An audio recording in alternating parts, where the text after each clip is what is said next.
നമസ്കാരം.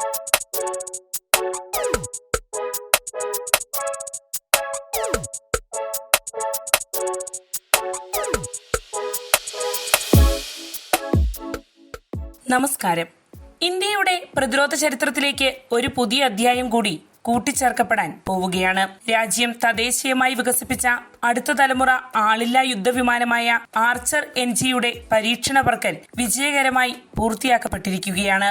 Medium altitude long endurance അഥവാ mail unmanned aerial വെഹിക്കിളായ archer NG-യുടെ ആദ്യ പറക്കൽ വിജയം കണ്ടതോടെ ആളില്ലാ യുദ്ധവിമാന രംഗത്ത് ഇന്ത്യ വലിയൊരു മുന്നേറ്റമാണ് നടത്തിയിരിക്കുന്നത്.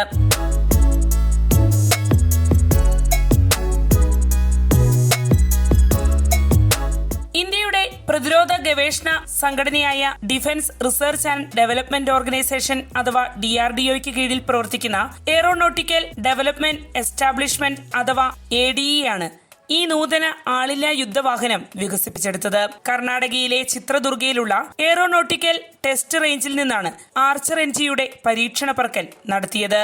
അമേരിക്കയുടെ പ്രിഡേറ്റർ, ഇസ്രയേലിന്റെ ഹെറോൺ, തുർക്കിയുടെ ബേറാക്കറ്റർ എന്നിവയ്ക്ക് സമാനമായ അൺമാൻഡ് ഏരിയൽ വെഹിക്കിളാണ് ഇന്ത്യ ആർച്ചർ NG-യിലൂടെ സാധ്യമാക്കിയിരിക്കുന്നത്.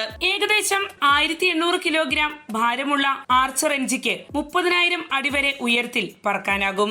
ഏകദേശം 29 മണിക്കൂറോളം ഈ ആളില്ലാ യുദ്ധവിമാനത്തിന് പറക്കാനാകും. 300 കിലോഗ്രാം വരെ ആയുധങ്ങൾ അല്ലെങ്കിൽ സെൻസറുകൾ വഹിക്കാനുള്ള പേലോഡ് ശേഷിയും ആർച്ചർ NG-ക്കുണ്ട്.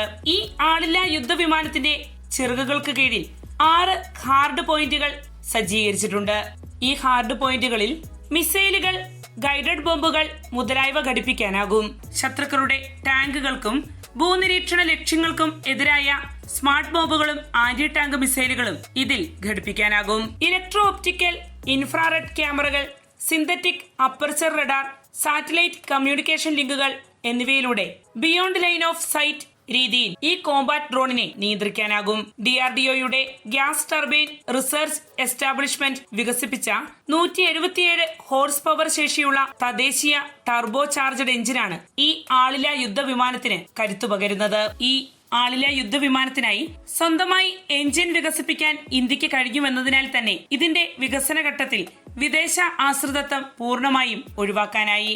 ഇതുവരെയും US, ചൈന, ഇസ്രായേൽ, തുർക്കി എന്നീ രാജ്യങ്ങൾക്കായിരുന്നു സ്വയം വികസിത മീഡിയം ആൾട്ടിറ്റ്യൂഡ് ലോങ് എൻഡ്യൂറൻസ് അഥവാ മെയിൽ ഡ്രോൺ സാങ്കേതിക വിദ്യ കൈവശമുണ്ടായിരുന്നത്. ആർച്ചർ NG-യുടെ വികസനത്തിലൂടെ ഇന്ത്യയും ഈ രാജ്യങ്ങളുടെ നിരയിലേക്ക് പ്രവേശിച്ചിരിക്കുകയാണ്.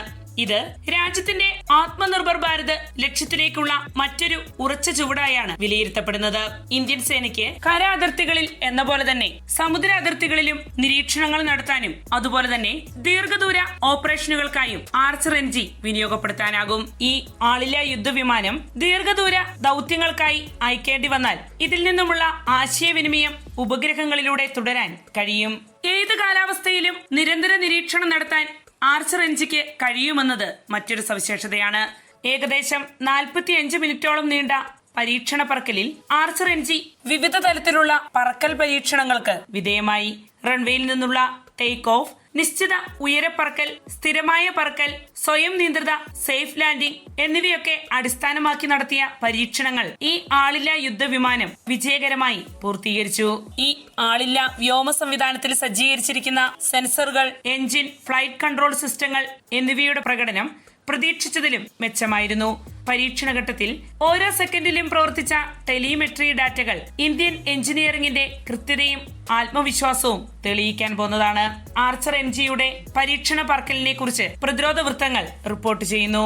ഇക്കഴിഞ്ഞ ജൂലൈയിൽ ആർച്ചറിന്റെ ഹൈസ്പീഡ് ടാക്സി ട്രയൽ പരീക്ഷിക്കുകയുണ്ടായി. അതിൽ മണിക്കൂറിൽ 200 കിലോമീറ്റർ വേഗതയാണ് ആർച്ചർ പ്രകടമാക്കിയത്. ആദ്യ പറക്കൽ വിജയകരമായി പൂർത്തിയാക്കിയ ആർച്ചർ NG-ക്ക് ഇനിയും ചില പരീക്ഷണ ഘട്ടങ്ങൾ കടക്കേണ്ടതായുണ്ട്. വിപുലമായ ഫ്ലൈറ്റ് ട്രയലുകൾ, ആയുധ സമന്വയം, ദീർഘകാല പ്രകടന പരിശോധനകൾ തുടങ്ങിയ ഘട്ടങ്ങളാണ് ഇനി ബാക്കിയുള്ളത്. ആദ്യ പരീക്ഷണ പറക്കൽ വിജയം കണ്ടതോടെ ഇനിയുള്ള പ്രകടന പരിശോധനകളും ഫലമണിയുമെന്നാണ് പ്രതിരോധ വിദഗ്ധർ വിലയിരുത്തുന്നത്.